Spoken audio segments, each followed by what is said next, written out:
Okay जी। As you all know हम लोगों ने आज दो एजेंडाज पे बात करनी है। एक तो मैं आप लोगों के साथ अपनी सीएसएस जर्नी ब्रीफली शेयर करूंगी विदाउट एनी फिल्टर, ताकि आप लोगों को बड़ी क्लियर और बड़ी जो है ना ऑनेस्ट मेरा एक्सपीरियंस का पता लगे, और आप लोगों को उसके हवाले से जो भी चीज़ें जो भी आप कह लें इश्यूज जो आपके साथ रेलेवेंट हैं उनके बारे में आपको पता लग जाए।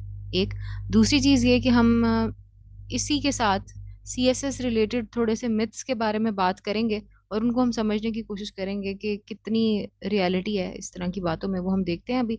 अच्छा, एक चीज़ तो हम ये करेंगे। सेकेंडली फिर हम लोग अपनी जो जेंडर स्टडीज़ का जो कोर्स ऑफर हो रहा है एकेडमी की तरफ से, हम उसके ऊपर बड़ी डिटेल में बात करेंगे कि जेंडर स्टडीज़ का जो सिलेबस है बेसिकली उसका ब्रेकडाउन करेंगे। और हमारा जो ये वाला जो सेशन है वो थोड़ा डिफरेंट है, थोड़ा यूनिक है इस तरह से कि ये हम सुपर सेशन के तौर पे कंडक्ट कर रहे हैं। दैट मीन्स के ये फर्स्ट सेशन हम लोगों का होगा जो हम लोग 3 वीक्स में अ, उसको कंक्लूड कर देंगे, क्योंकि टाइम अब ऐसा है और एग्जाम्स का टाइम जो है वो आहिस्ता आहिस्ता करीब आई जा रहा है। तो आपकी जो टाइम मैनेजमेंट है ना, उसको मद्देनजर रखते हुए और इस टाइम को बेसिकली आप कह लें कि मैक्सिमम तरीके से कैश करते हुए will basically try our best कि हम इसको 3 हफ्ते में किस तरह से हम कवर करेंगे। ठीक है, तो हम इन दोनों चीज़ों के ऊपर, इन दोनों एजेंडाज के ऊपर बारी बारी बात करते हैं। सो मेरा इंट्रोडक्शन ये है कि my name is, as you all know, my name is Zain Fatima.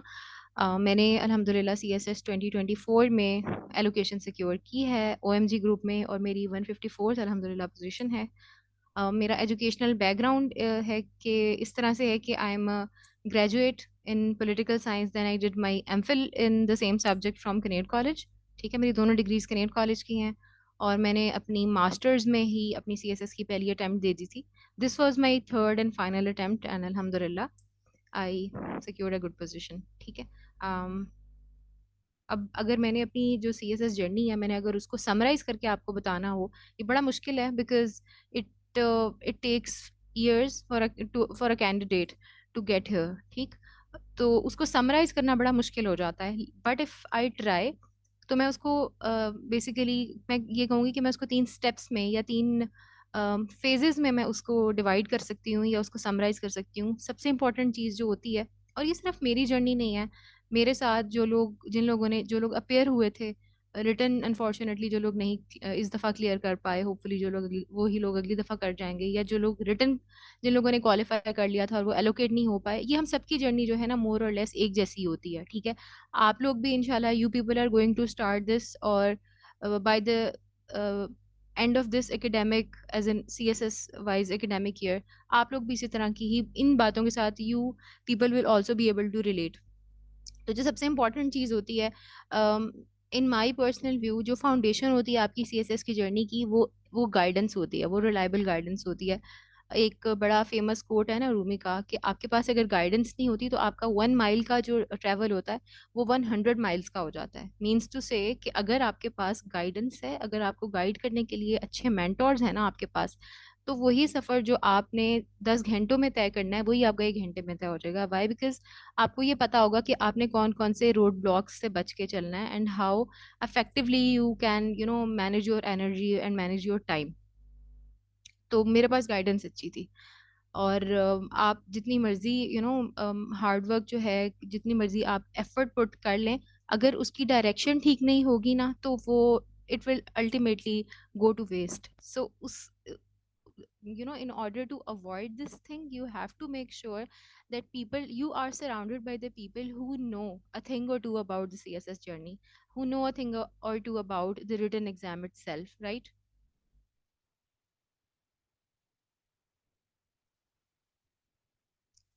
इरा मुझे बहुत सारे लोगों ने गाइड किया था। अगर मैंने आपको नाम बताने शुरू किए तो बहुत ज़्यादा टाइम लग जाएगा, डजन्स ऑफ नेम्स। लेकिन मैं जब बेबी स्टूडेंट थी CSS की, first person that I contacted ever, वो मेरी कनेट कॉलेज की एक टीचर थी मेरी। ठीक है, उन्होंने मुझे, then she basically referred me to my mentor, his name is sir Hamood Ranjha. Then वहाँ उनसे मैंने रिटर्न की प्रिपरेशन की है, एंड उसके बाद फिर जब मैंने रिटर्न क्वालिफाई कर लिया तो वहाँ पे फिर मैं दो और टीचर्स ने मुझे गाइड किया अबाउट माय इंटरव्यू जर्नी। उन तब मैं मिली सर तनवीर राना से, तब मैं मिली सर उस्मान आरिफ से। ठीक है। सो ये सिर्फ कुछ आप कह लें कि कुछ नाम हैं सिर्फ, शायद डजन टू डजन में से दो तीन नाम है, बट इसके अलावा मेरे दोस्त हैं और काफ़ी सारे टीचर्स हैं जिन्होंने मुझे डिफरेंट डिफरेंट चीज़ों के ऊपर गाइड किया है। ठीक। अच्छा, क्वेश्चंस अब मैं आप लोगों के बाद में लूंगी, अब मैं चैट बार बार नहीं खोलूंगी। ठीक है, आप सबके मैं क्वेश्चंस एड्रेस कर दूंगी। अच्छा, पहली चीज़ तो ये होती है। दूसरी इंपॉर्टेंट चीज़ ये होती है, अगर आपके पास गाइडेंस है, जितनी मर्जी अच्छी आपके पास गाइडेंस है, लेकिन आपका खुद का दिल नहीं कर रहा ना पढ़ने को, देखें, वी और जितने भी हम लोग अब इस क्लास में इस टाइम पे मौजूद है ना, वी आर ऑल एडल्ट्स। ठीक है। हमें किसी ने पुश नहीं किया, हमें किसी ने फोर्स नहीं किया कि you need to do this and that, you need to do CSS, you need to become a doctor, you need to do some other degree. हम एज अडल्ट इस तरह के एकेडमिक डिसीजन और प्रोफेशनल, चले academic decision में तो आप फिर भी थोड़ा बहुत कह सकते हैं ना, आपके पेरेंट्स का बड़ा रोल होता है। कभी कभी इन सम अनफॉर्चुनेट केसेस आपका जो डिग्री लेने को नहीं भी दिल कर रहा होता, आपको अपने पेरेंट्स की खुशी के लिए वो भी करनी पड़ती है, बट आप कर लेते हैं। But in this case scenario in your professional life, ये टोटली आपका अपना डिसीजन होता है, no one is forcing you. ठीक है। उसी तरह से जैसे आपको इस चीज को ऑप्ट करने के लिए, इस करियर पाथ को परस्यू करने के लिए नहीं कोई फोर्स कर सकता, उसी तरह से आपको CSP बनने के लिए भी कोई फोर्स नहीं कर सकता। और CSP बनने के लिए क्या करना है, आपको आपको पढ़ना है और आपको अच्छे से एग्जाम्स देने हैं। ठीक है। टीचर्स आपको गाइडेंस जरूर प्रोवाइड करेंगे, हर टीचर के पास डजन्स और हंड्रेड स्टूडेंट्स होते हैं, लेकिन सब एलोकेट नहीं हो पाते, लेकिन सब क्लियर नहीं कर पाते। रिटर्न एग्जाम भी बहुत सारे लोग नहीं क्लियर कर पाते। अब वो गुड लक और बैड लक वाला फैक्टर एक जेन्युइन फैक्टर है, उसके ऊपर हम आगे जाके बात करेंगे। लेकिन यहाँ पे हम डेडिकेशन और कमिटमेंट की बात कर रहे हैं। हर टीचर के पास कुछ स्टूडेंट्स, ज्यादा नहीं बट कुछ थोड़े बहुत स्टूडेंट्स ऐसे होते हैं जिनको आप चाह रहे होते हैं। मेरी अपनी हर क्लास में कुछ बच्चे ऐसे होते हैं जो कभी वो रिकॉर्डिंग्स पे होते हैं, कभी वो क्लास में पार्टिसिपेट लाइक लाइव लेक्चर्स में भी बैठे होंगे तो क्लास में इतनी पार्टिसिपेट नहीं कर रहे होते, टेस्ट्स नहीं दे रहे होते। अब मैं एक एक बच्चे को पुश तो नहीं कर सकती ना। तो अगर मैं I can make sure to guide you as a teacher, but उसके बाद फिर आगे आपका काम शुरू हो जाता है, आपने डेडिकेशन के साथ और आप अपने फोकस, आपने फिर अपने फोकस के साथ अपना काम करना है। जितना मुझसे हो सका, आई ट्राइड माई बेस्ट कि मैं डेडिकेटेड रहूं, मैं फोकस्ड रहूं, और मैं पैशनेट रहूं, और मैं सिंसियर रहूं, which is the most important thing. मेरे जो मेंटोर हैं वो हमेशा मुझे ये कहते थे कि देखो, तुम तैयारी जैसी करो ना, तुम याद रखना एग्जाम हॉल में बैठ के तुम्हें ये गिल्ट नहीं होना चाहिए कि मेरे पास शायद काश थोड़ा सा और टाइम होता, वहां तुमने गिल्ट फ्री होके बैठना है, तुम इतना पढ़ के जाओ। और मैं ये कहती हूँ अपने स्टूडेंट्स को कि आप लोग इतनी तैयारी करो कि एक पॉइंट आने पे आपको तैयारी करना बोरिंग लगने लग जाए। आपको अभी ये मुश्किल लगता है, वाई? बिकॉज अभी तो आपकी ABC है, अभी तो आपने स्टार्ट किया है। आपको इतना ग्रिल करना है अपने आप को, खुद तैयारी कर करके, पढ़ के, टेस्ट दे के, मॉक्स दे के, बार बार चीज़ों को मेमोराइज और रिवाइज करके, कि आपको ये चीज़ बोरिंग लगने लग जाए। जब आपको कोई चीज़ बोरिंग लगने लग जाती है ना, तो फिर आपको उससे डर लगना खत्म हो जाता है। एंड द मोस्ट मैं कहूँगी कि disturbing thing when it comes to CSS is कि हम CSS से डरते बहुत हैं। ठीक है। तो आपने ये करना है, डेडिकेटेड होके आपने तैयारी करनी है, और इतनी कर लेनी है कि आपको ये काम बोरिंग लगने लग जाए, आपको डर लगना बिल्कुल बंद हो जाए। अच्छा, अब आपको गाइडेंस भी मिल गई, आपने बहुत अच्छी उस गाइडेंस के ऊपर आपने उसके ऊपर अमल भी कर लिया, then you appeared in the exam, and god forbid if you could not make it in your first attempt और इन योर सेकंड अटेम्प्ट, यहाँ पे अब आपकी डेडिकेशन का टेस्ट स्टार्ट होता है। ठीक है। देखिए, जब आपने स्टार्ट किया है वहां पे तो एक काइंड ऑफ आप कह लें कि एक अपने आप कुछ बनने की ख्वाहिश की खुशी ही बहुत होती है।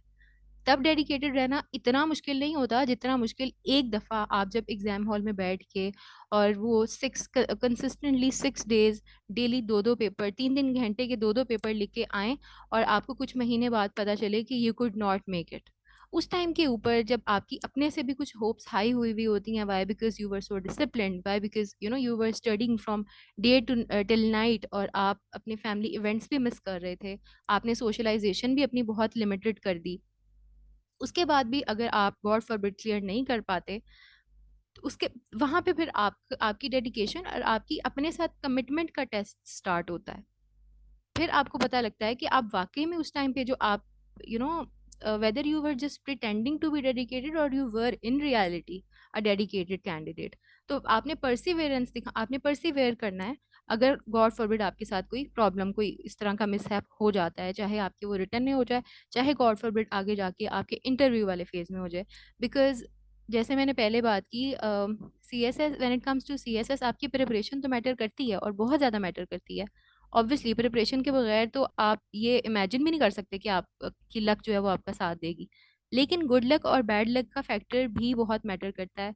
अम, क्योंकि मैं अभी बिल्कुल नई नई ही इस हालत इन हालात से हम लोग गुजरे हैं। मेरे कई क्लासमेट्स हैं जिनको जिनसे मिलके या जिनसे बात करके आई यूज टू फील थ्रेटन कि मतलब मेरा इतने लाइक लोगों के साथ कंपटीशन है, और उनमें से अनफॉर्चुनेटली एक दो इस दफ़ा एलोकेट नहीं हो पाए।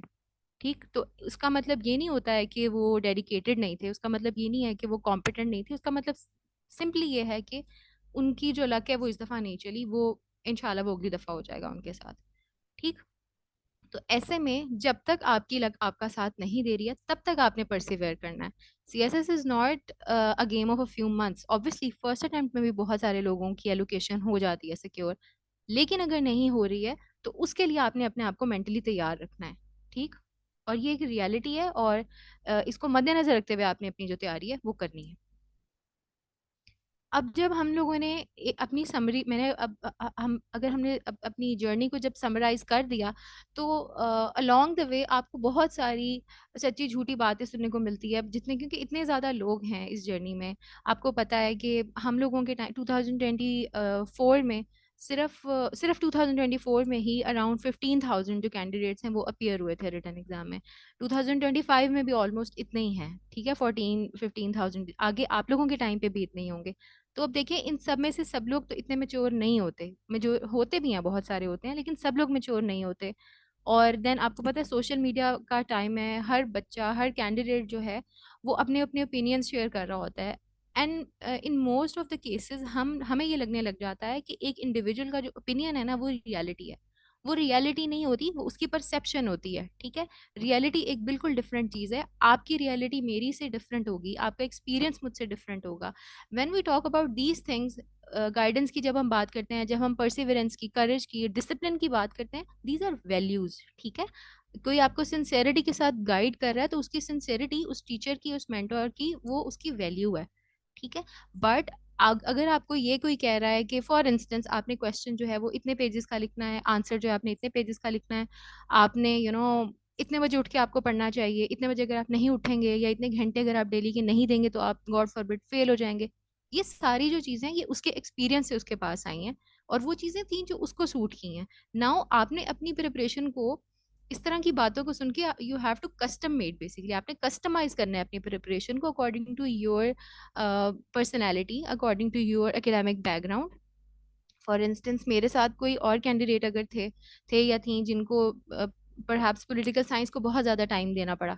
ठीक है, तो वो शायद अपने इस तरह से ही अपने स्टूडेंट्स को, या अभी जो लोग कर रहे हैं अप्लाई, उनके साथ वो ये बात कर रहे होंगे कि आपको पॉलिटिकल साइंस को मैक्सिमम टाइम देने की ज़रूरत पड़ती है।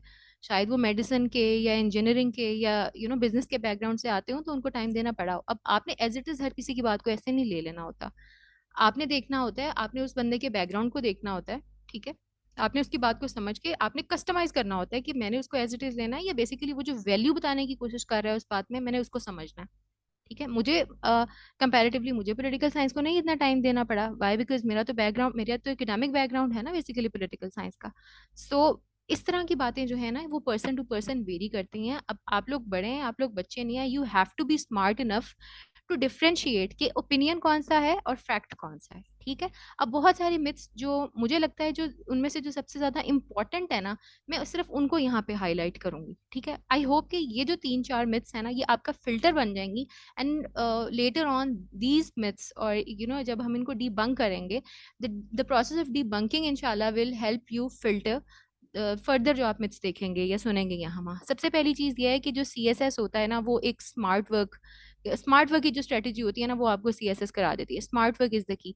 पहले तो आप ये डिफाइन कर लें कि स्मार्ट वर्क क्या है। अगर तो आपको ये लगता है कि अभी आजकल तो बच्चे चैट जीपीटी से बहुत तैयारी कर रहे होते हैं, और अगर आपको ये लगता है कि चैट जीपीटी से तैयारी करके और आप फटाफट से बस उसके नोट्स देख के और आप जाके जो है ना, आपने बड़ी स्मार्टली तैयारी की ना, आपने लेंथी लेक्चर्स नहीं लिए, आपने अपने नोट्स नहीं बनाए, आपने अपनी तरफ से तो स्मार्टली तैयारी की, आपने चैट जीपीटी पे सर्च किया और आपने उसको बोला कि नहीं, इस ये टॉपिक है, ठीक है, आप मुझे इसको समराइज करके ऐसे बता दो कि मैं इसको एग्जाम में लिख सकूं। उसने आपको समराइज करके बता दिया, आपने मेमोराइज कर लिया। उधर वो वाला कैंडिडेट भी गया जिसने हार्ड वर्क किया था, जिसने लेक्चर लिया था, जिसने इतने लंबे चौड़े नोट्स बनाए थे, देन उसने मेमोराइज किया था, देन उसने टेस्ट दिया था। और एक दूसरी तरफ वो बच्चा भी चला गया जिसने चैट जीपीटी से थोड़ा सा हार्ड वर्क इसने भी किया है। ये भी कह सकता है कि नहीं, देखिए मैंने भी तो उससे आउटलाइन बनवाई थी, मैंने भी मेमोराइजेशन वाले उस फेज से मैं भी गुजरा था, लेकिन जब वो दोनों वहां पे जाएंगे तो उन दोनों से क्वेश्चन होगा एनालिटिकल। और वो वही बच्चा अटेम्प्ट कर सकता है जिसने उस क्वेश्चन को खुद एक दफा अटेम्प्ट करके देख लिया था, जिसने नोट्स उसके जो हैं वो खुद बनाए थे, जिसके हाथ से वो चीज निकली हुई थी। सही है। हार्डवर्क का मतलब, जो दूसरी मिथ है वो ये है कि हार्डवर्क का मतलब ये नहीं होता कि आपने हर चीज में मेहनत करनी शुरू कर देनी है। उसका सीएसएस की preparation is not about self grooming. CSS जो है वो एक रिटन एग्जाम है, ठीक है। It is just like any other exam. इसकी कोर्स आउटलाइन, हर सब्जेक्ट की कोर्स आउटलाइन आपको प्रोवाइड की हुई है एफपीएससी ने, और आपको उस कोर्स आउटलाइन की डोमेन के अंदर रहते हुए ही अपनी अपना हार्डवर्क करना है। उसकी बाउंड्री से अगर आप बाहर निकलोगे ना, उसको फिर आप सेल्फ ग्रूमिंग कहोगे कि नहीं। मैंने तो पाकिस्तान अफेयर्स रिलेटेड जितने भी किताबें दुनिया में आज तक छपी हुई है ना, I have to read them all.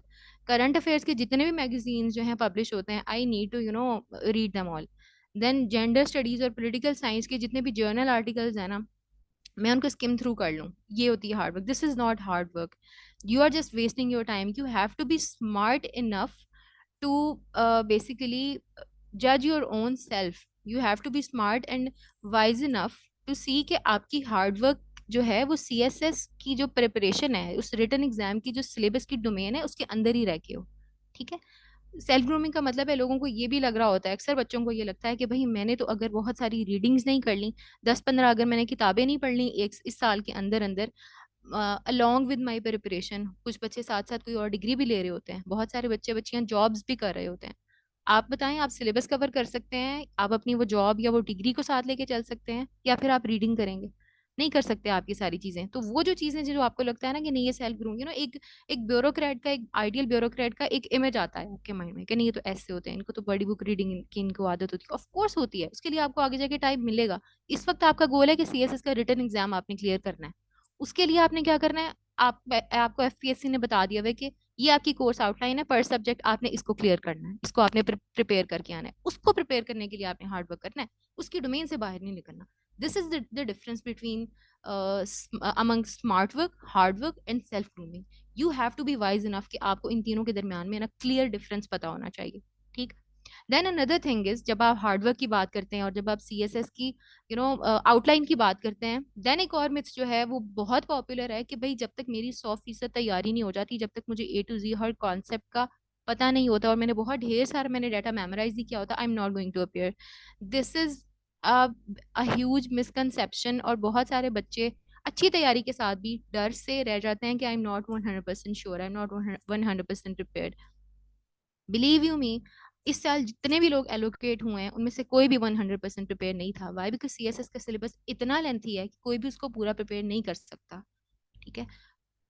Means to say you have to basically prioritise. कुछ टॉपिक्स को आपने बहुत ज्यादा अहमियत देनी होती है, कुछ को आपने रिलेटिवली थोड़ा सा कम टाइम दे के प्रिपेयर करना होता है। ठीक है। तो फिर ये 100% तो नहीं हुई ना, कहीं आपकी 70-75% की रेंज में फॉल करेगी, बिकॉज आपने हर टॉपिक को एज ए लॉन्ग क्वेश्चन नहीं देख लेना होता।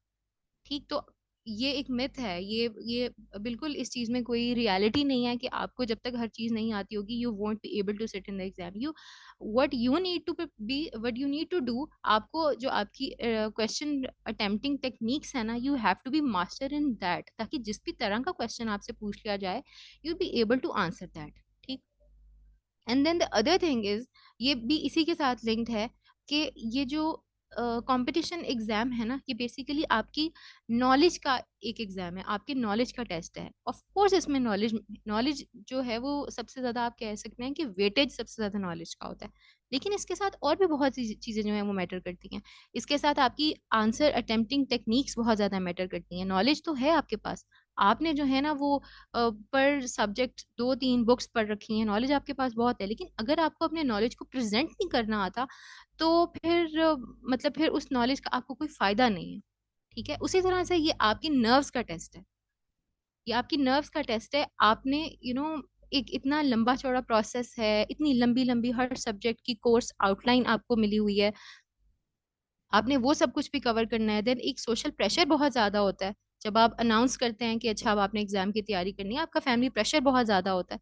आपने उन सब चीजों को साथ लेके चलना है, और एग्जाम्स जब आपके होते हैं, आपने हर रोज 2 पेपर देने होते हैं 3 3 घंटे के। You know maintaining your sanity इस इन सारी चीजों में ये एक बड़ा वो काम है। आप कह लें कि स्ट्रॉन्ग नर्व्स का काम है ये। आप मुझे 2 मिनट दें, अजान का की ब्रेक ले लूं मैं, उसके बाद हम कंटिन्यू करते हैं।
So after debunking those myths, अब अगर हम बात करें कि फिर क्या, फिर हमें करना क्या है बेसिकली, जिसको हम अक्सर कहते हैं ना कि जी फिर हमने स्टार्ट कहाँ से करना है।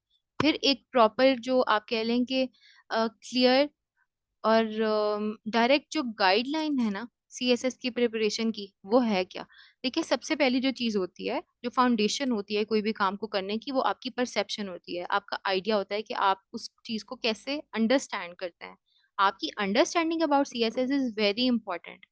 अ lot of you, even I was one of those candidates जिनको लगता था कि it is a very difficult exam. Difficult होना और लेंथी होना या फिर टाइम टेकिंग होना, these are two entirely different things.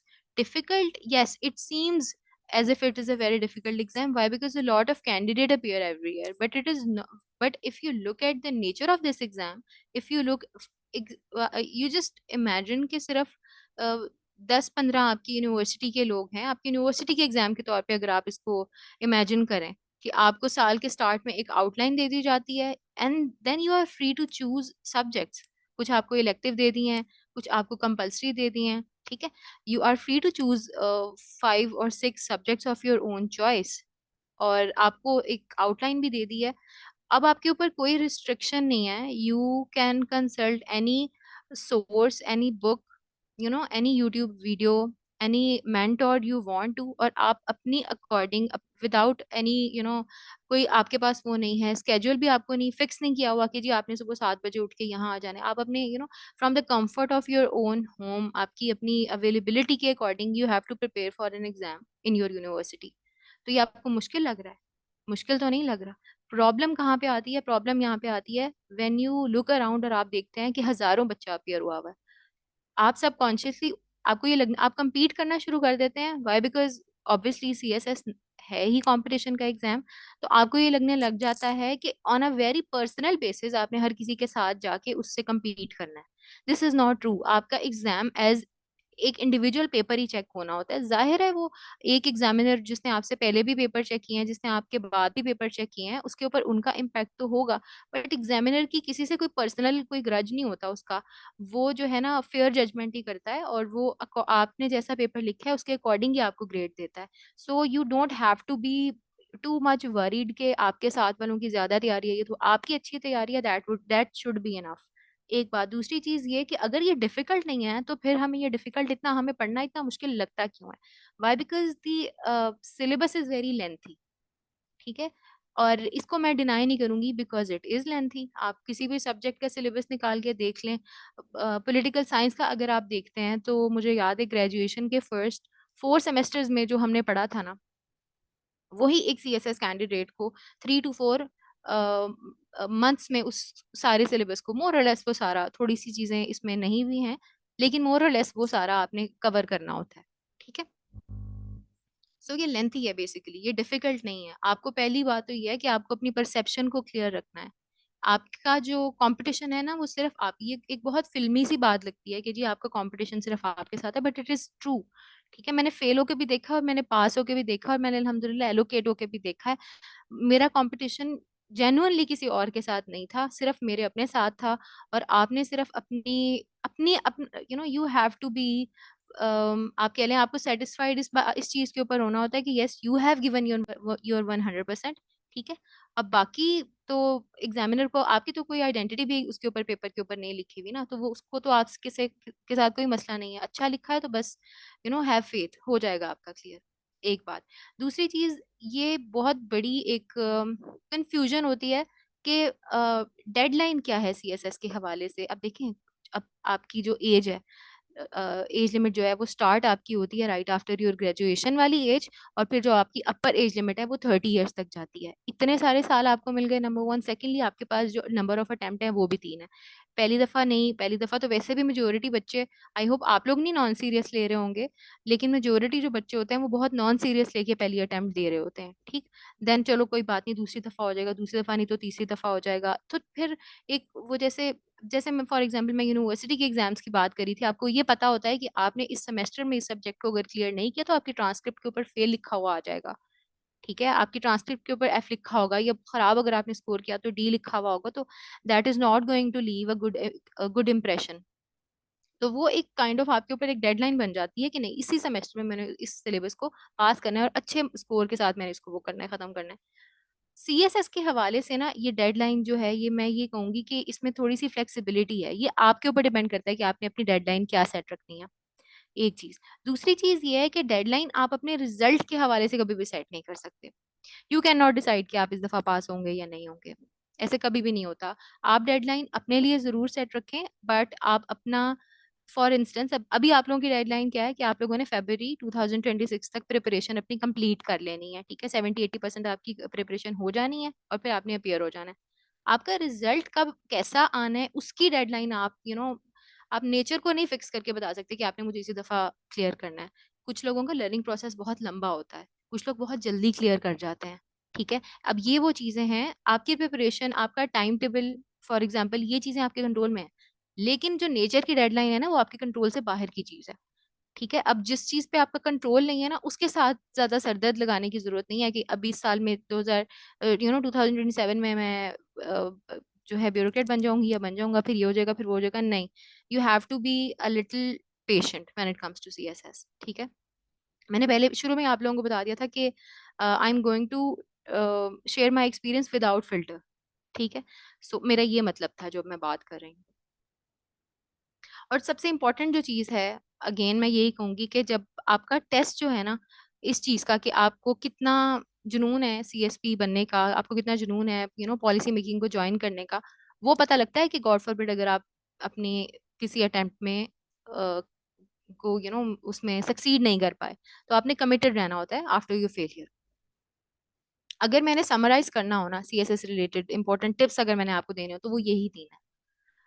अगर आप इनको समझ आते हैं ना तो इंशाल्लाह कमिंग मंथ्स और आपके इवन रिजल्ट के बाद वाला टाइम भी, these times are going to be very easy for you.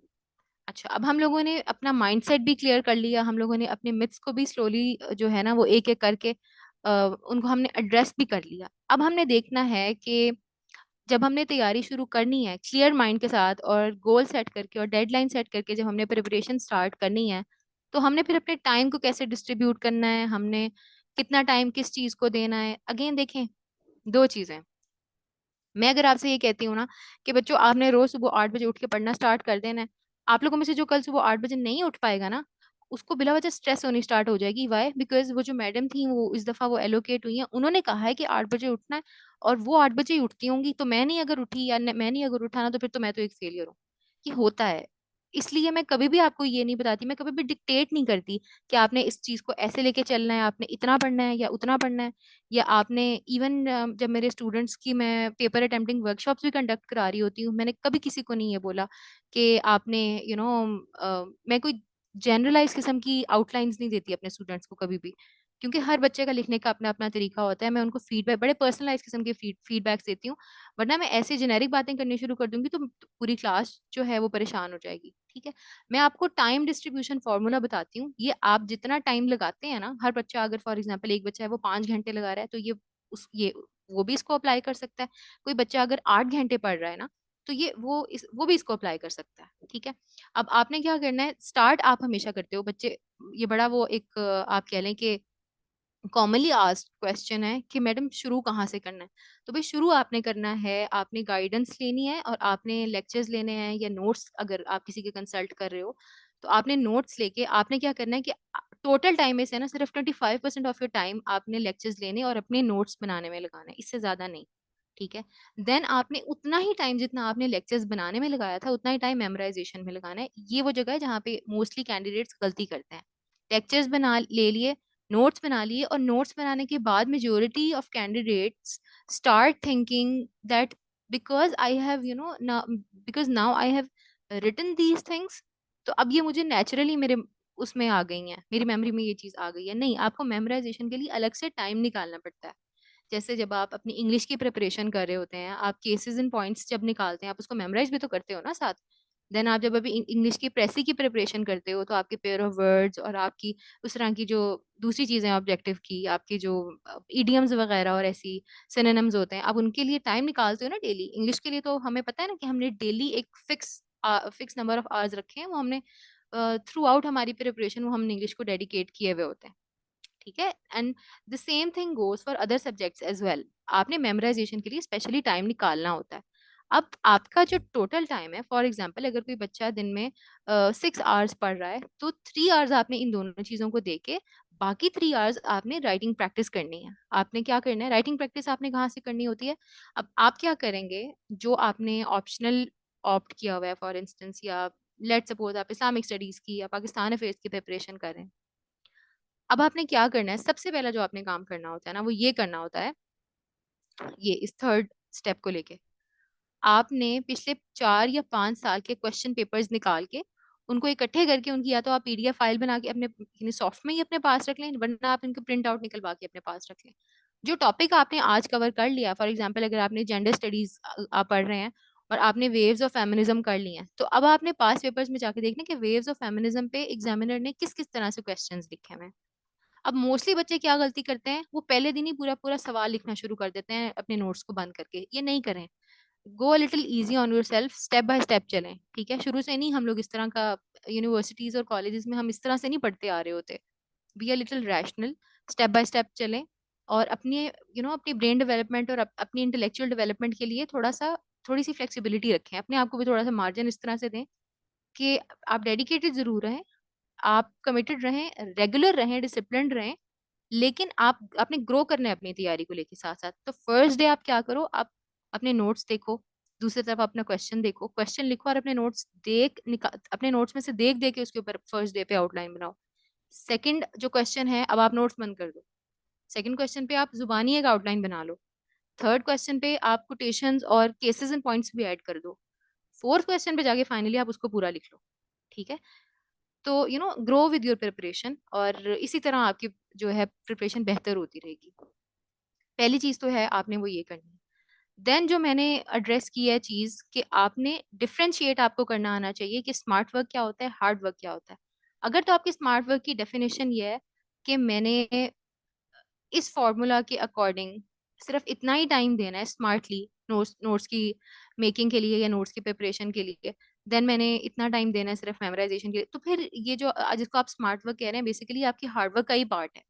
ठीक है, आपको आपके अपने माइंड को क्लैरिटी होनी चाहिए कि आपके लिए हार्ड वर्क क्या है और स्मार्ट वर्क क्या है। आप कहीं सेल्फ ग्रूमिंग को हार्ड वर्क तो नहीं कह रहे।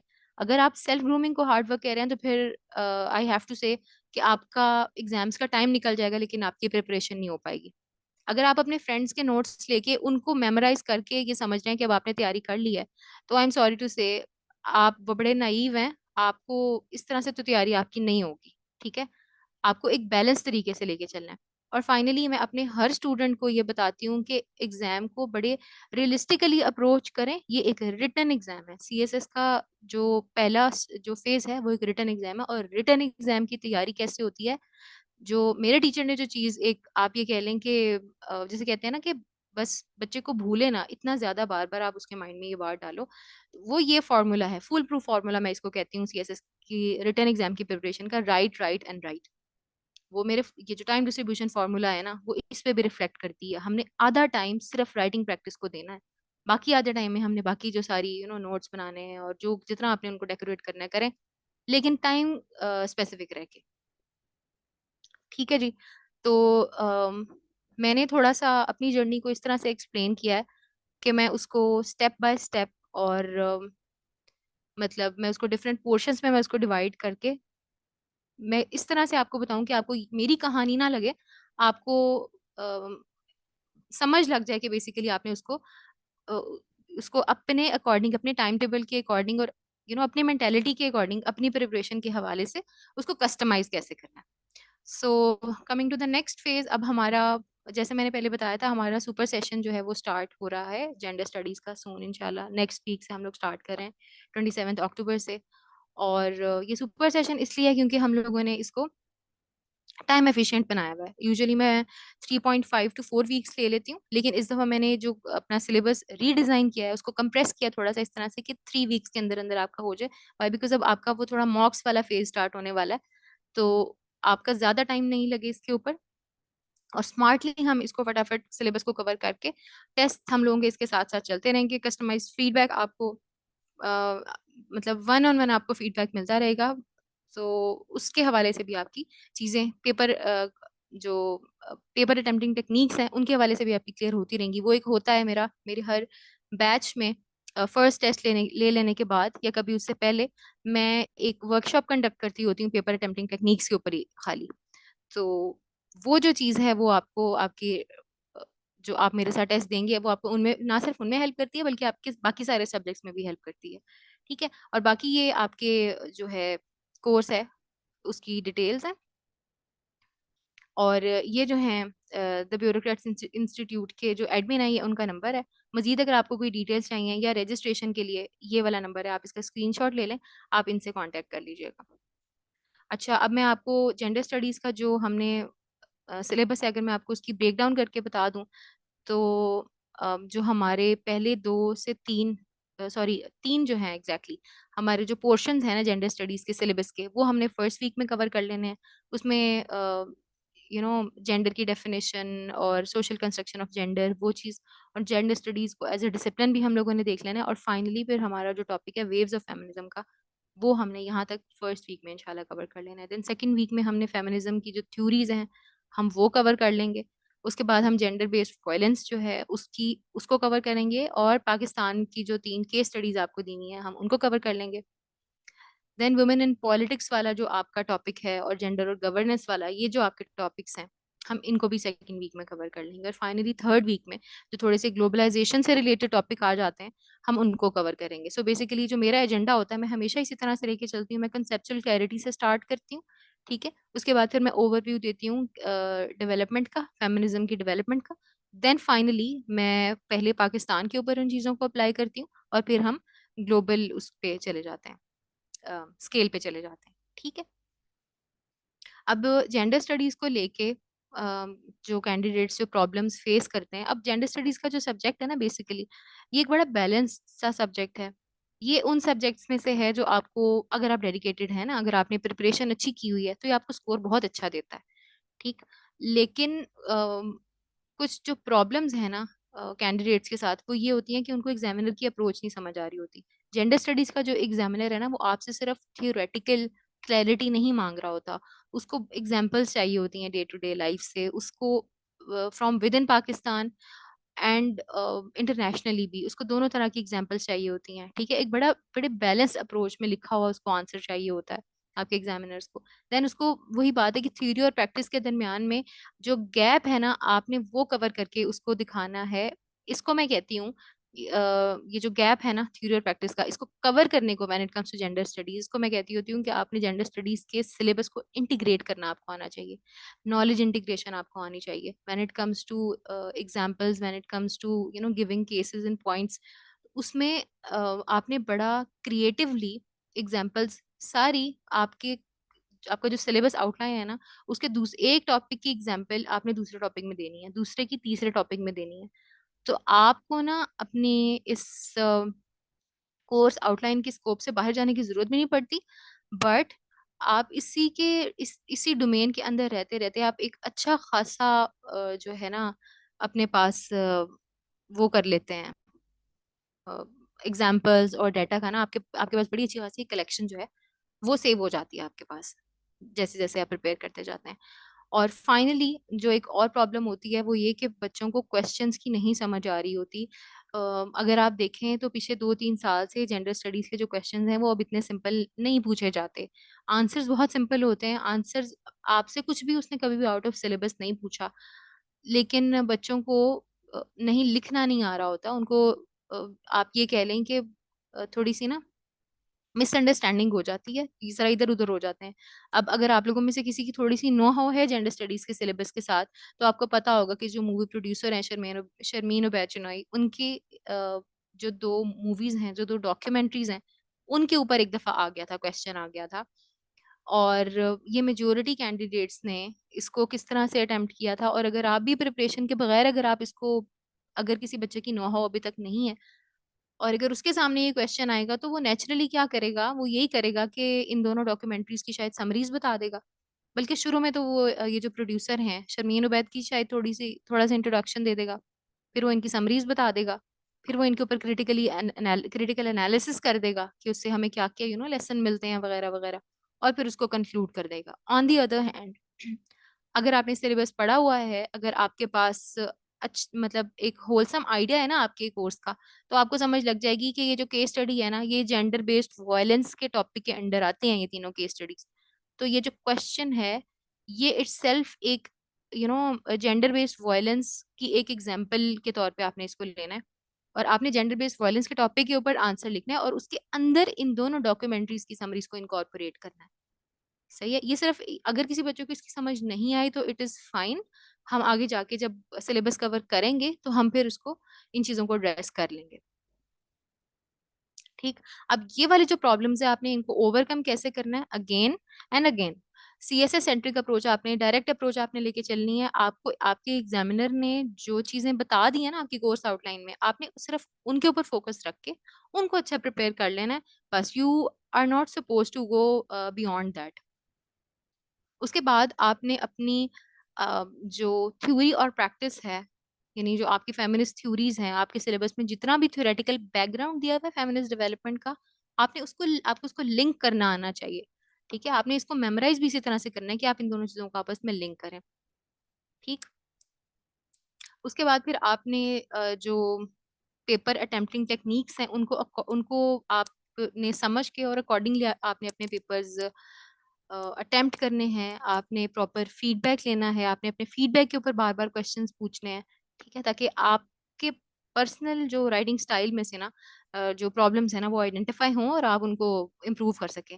देन आपका जो सब्जेक्ट स्पेसिफिक जार्गन है वो स्लोली आपने डेवलप करना है। वो कैसे डेवलप होगा, वो जब हम इसकी थोड़ी बहुत रीडिंग्स किया करेंगे अलोंग विद आपका जो मैं आपको मटेरियल प्रोवाइड करूंगी थ्रू स्लाइड्स, उसके अलावा मैं थोड़ा सा रीडिंग मटेरियल देती हूँ ताकि आपका जार्गन जो है वो डेवलप होता रहे। जेंडर स्टडीज का थोड़ा सा ज्यादा आपको काम इसलिए आ जाता है क्योंकि आपको पता है आप जेंडर की थीम तो आपने अपने एसे में भी करनी है ना। तो इस चीज से आपको आपके एसे में भी हेल्प मिल जाती है। अ, और एक और चीज इंपॉर्टेंट मैं मेंशन कर दूं, मैं हर बैच में एक आप कह लें कि एक बोनस वो ऑफर करती होती हूँ कि ड्यूरिंग आपकी सीएसएस, ड्यूरिंग आपकी जेंडर स्टडीज का जो कोर्स है ना, इसके दौरान अगर आप मुझसे चाहें तो आप अपनी जेंडर स्टडीज के टॉपिक पे कोई के थीम पे कोई मुझे ऐसे आप चेक करा सकते हैं, उसका फीडबैक भी मैं दे देती होती हूँ। ठीक है जी। सो बेसिकली ये हमारी आज की डिस्कशन थी जेंडर स्टडीज के सब्जेक्ट और कमिंग कोर्स के हवाले से भी। इसका स्क्रीनशॉट अगर आपने नहीं लिया था तो वो आप ले सकते हैं। और उसके अलावा जो मेरी अपनी जर्नी थी जो चीज़ें मैंने लर्न की हैं और जो मिथ्स मेरे माइंड में थी, जो चीज़ें मैं यहाँ वहाँ सुनती होती थी और मुझे लगता था कि शायद हर बात ही जो मैं इधर उधर से सुनती हूँ, हर कैंडिडेट से मैं सुनती हूँ, वो सब सच होती है।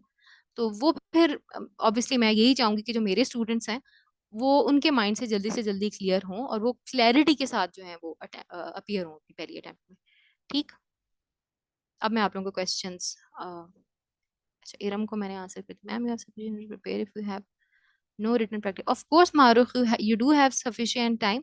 अगर आप अपने टाइम को स्मार्टली वो कर रही हैं, अपना टाइम टेबल जो है वो स्मार्टली बना रही हैं, वो इस तरह से कि आप यहाँ वहाँ के काम अभी थोड़े से छोड़ दें और सब सिर्फ सिलेबस फोकस्ड आप तैयारी करें। तो मेरी एक स्टूडेंट है, मेरे लास्ट बैच में थी, उसने 15 सितंबर से प्रिपरेशन स्टार्ट की है। तो उसने जब अपना फर्स्ट पेपर दिया था ना, मुझे पहला जब मॉक मैंने इन लोगों से लिया था, तो she was among the toppers in my class. और मेरी क्लास में शायद सबसे लेट उसने तैयारी स्टार्ट की थी। तो अभी भी अगर आप कर रहे हैं तो डेफिनेटली, बस इससे ज्यादा लेट नहीं करना। अब आपका टाइम है तो अब इससे ज्यादा लेट नहीं करना। कंफ्यूज हूँ between gender studies and women studies, कौन सा सब्जेक्ट लेना चाहिए एंड व्हाई। मैंने जेंडर स्टडीज पढ़ा हुआ है इरम बच्चे, तो मैं आपको सिर्फ जेंडर स्टडीज के हवाले से गाइड कर सकती हूँ। दोनों अच्छे सब्जेक्ट्स हैं, दोनों स्कोरिंग सब्जेक्ट्स हैं। ठीक है। इन्वायरमेंटल साइंस में अगर जो मेरी ऑब्जर्वेशन है मैं उसके अकॉर्डिंग अगर आपको बताऊं तो इन्वायरमेंटल साइंस वो बच्चे ज्यादा ऑप्ट करते हैं जिनका साइंसेस का बैकग्राउंड हो। लेकिन जेंडर स्टडीज दोनों तरह के बच्चे, जिनका साइंसेस का भी बैकग्राउंड होता है और जो सोशल साइंसेज या लिबरल आर्ट्स वाले या मैथ्स वाले बच्चे होते हैं, जेंडर स्टडीज दोनों तरह के बच्चे, दोनों या सब तरह के बच्चे ऑप्ट कर लेते हैं। तो अब आपने इसकी कोर्स आउटलाइन देख लेनी है। ठीक है। और इन्वायरमेंटल साइंस की भी कोर्स आउटलाइन देख लेनी है। आपको जो लगने लगे कि आपको ये आपके बैकग्राउंड के साथ या आपके इंटरेस्ट के साथ जो चीज़ जा रही है और जिसका सिलेबस जो है वो अ, अब क्योंकि आप देखिए ना, अक्टूबर का मिड हो रहा है, खत्म हो रहा है अक्टूबर ऑलमोस्ट। तो this is the right time कि अब आपको कवर कर, मतलब नवंबर के एंड तक या चलें दिसंबर के मिड तक आपके ऑप्शनल्स में से कुछ रह नहीं जाना चाहिए। आपको कवर करके टेस्ट्स देके उनको बंद करके रख देना चाहिए, क्योंकि आपको पता है दिसंबर में मोस्टली बच्चे जो हैं वो रिवीजन स्टार्ट कर देते हैं और मॉक्स वगैरह जो हैं वो स्टार्ट हो जाते हैं। तो अब आपने ये भी देखना है कि इस टाइम पे आपका सिलेबस जो है टाइमली किसका कवर हो जाएगा। मैम आपने अपने कंपल्सरी ऑप्शन को कैसे कवर किया था, लाइक 1 वीक में एक ही सब्जेक्ट रिलीजियसली या एक दिन में दो तीन से। ये मेरा वेरी करता था इरम, कभी कभी मुझे बड़ा, मैं बोर हो जाती थी जब, तो फिर मैं एक दिन में दो दो टॉपिक्स दो डिफरेंट सब्जेक्ट्स के भी कर लेती थी। वरना ज्यादातर मेरा ऐसे ही होता था कि मैंने एक सब्जेक्ट अगर पकड़ा है तो मैं उसको वाइंड अप कर दूं, देन मैं कोई दूसरा सब्जेक्ट ऑफ करूं। वरना ना मेरे साथ मोस्टली होता ये भी हो जाता था कि मेरा टेम्पो खराब हो जाता था, मेरा फ्लो टूट जाता था। तो फॉर एग्जाम्पल अगर मैंने कंपल्सरीज में से इस्लामियात को अगर मैंने इस टाइम पे छेड़ा हुआ है तो मैं उसको कवर कर लूंगी। लेकिन अगर मैं बोर हो रही हूँ ना दरम्यान में, तो शायद फिर मैं फ्रीडम मूवमेंट में से थोड़ा सा पढ़ लूंगी। But then I go back to Islamic studies, उसको खत्म करके देन फिर मैं दूसरे के ऊपर मूव करती थी। I hope it makes sense rum. Ma'am, I have taken no guidance from anyone. That's why I'm asking. I want to do it without joining any academy. Okay. Okay Iram, अब मैं आपसे ये कहूंगी कि यू आर द बेस्ट जज। I can not decide anything for you.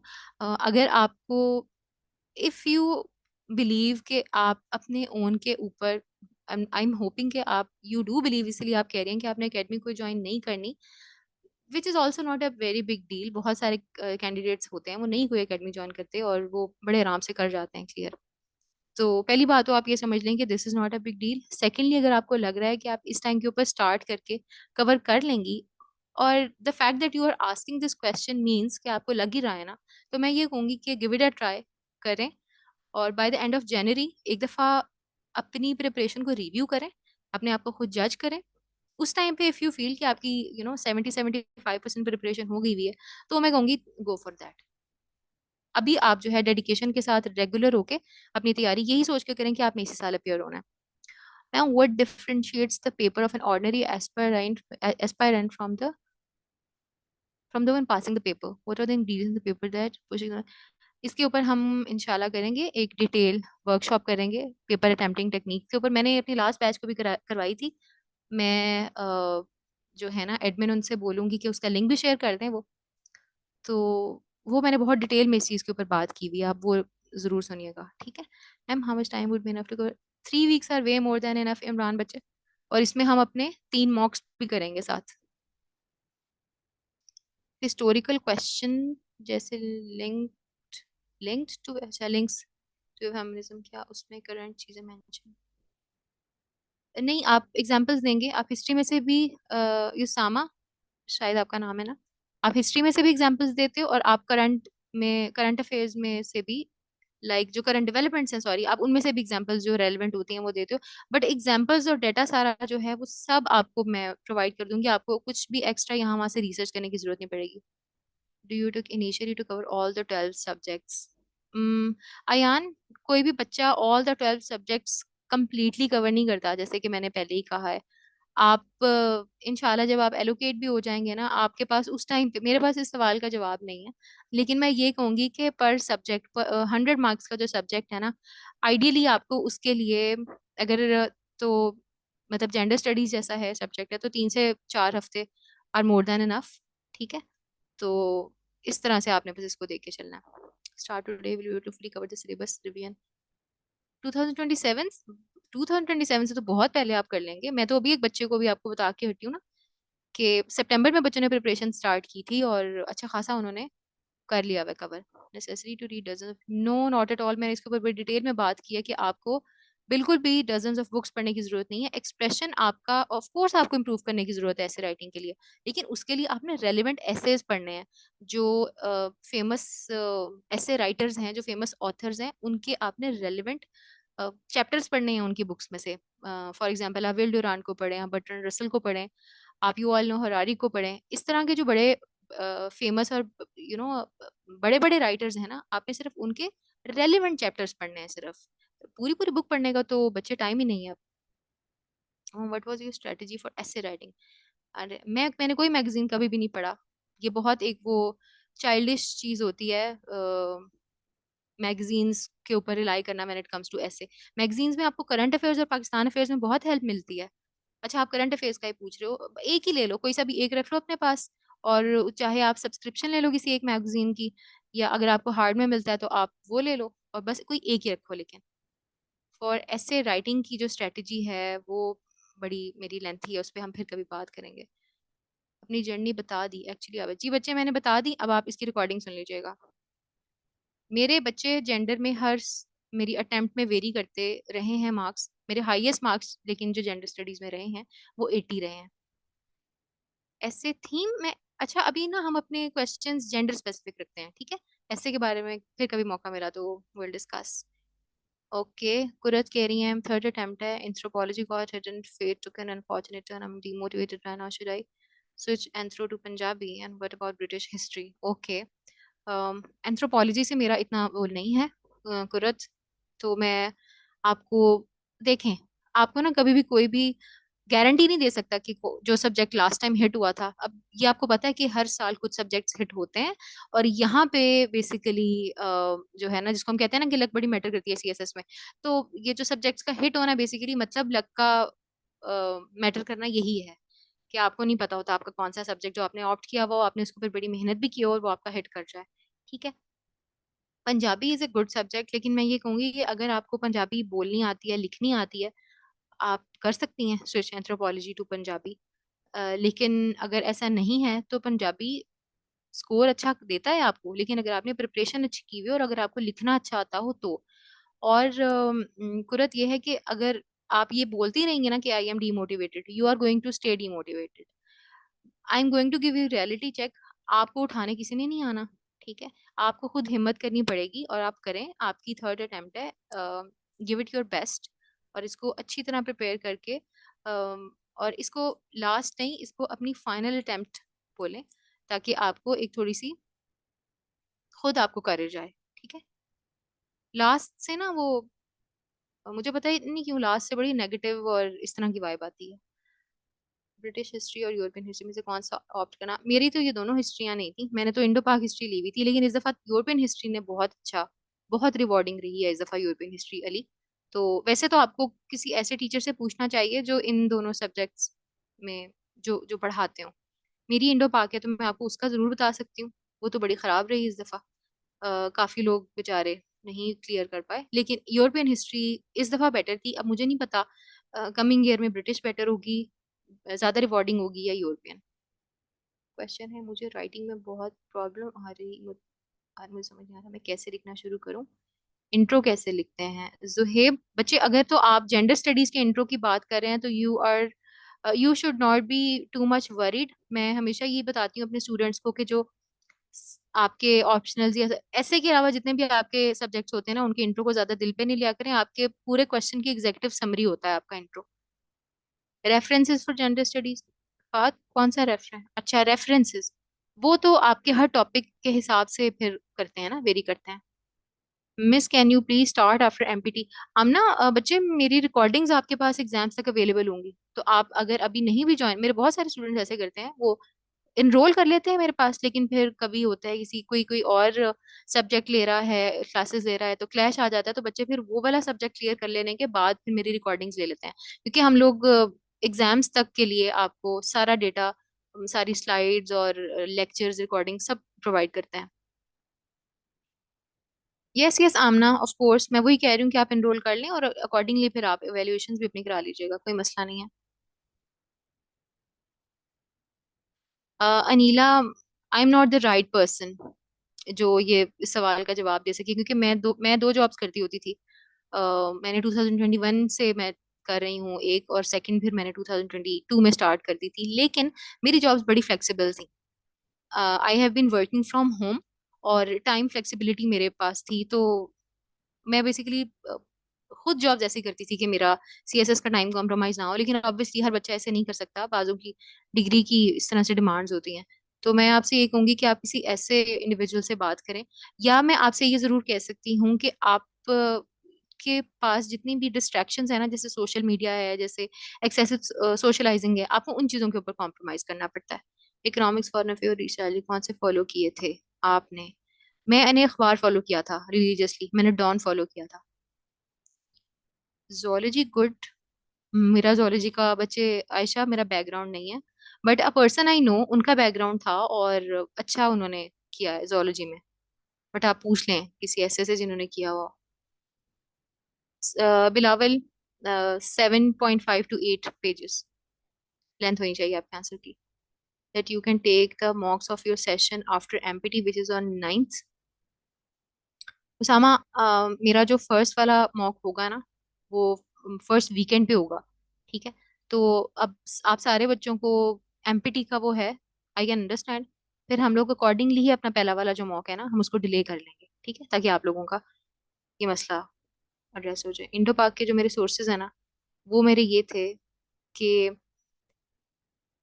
मेरे अपने teacher के मेरे पास रिकॉर्डेड लेक्चर्स पड़े हुए थे।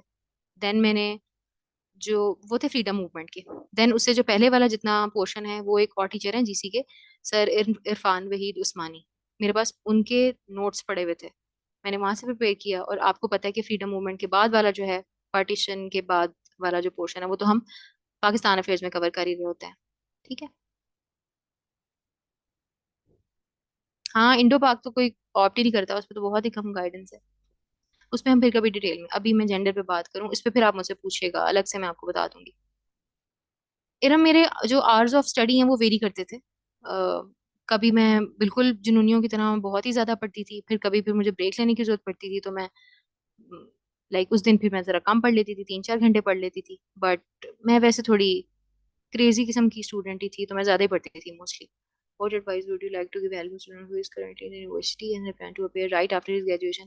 मैं जो बच्चे अभी ग्रेजुएशन कर रहे हैं और उन्होंने right after their graduation CSS में अपेयर होना है, तो मैं उनको यही कहूंगी कि अभी सीएसएस के बारे में नहीं सोचें। जो पढ़ाया जा रहा है ना अपनी आपकी यूनिवर्सिटी में, उसको पढ़ें। वाई? बिकॉज जब आप आओगे ना सीएसएस की प्रिपरेशन करने के लिए, तो आपको उन आपके जो डिग्री के जो सब्जेक्ट्स हैं ना, उनमें से कोई ना कोई एक दो आपको अपनी उसमें भी ऑप्शनल्स में भी ऑप्ट करने हैं, तो आपको वहां पे आसानी हो जाएगी।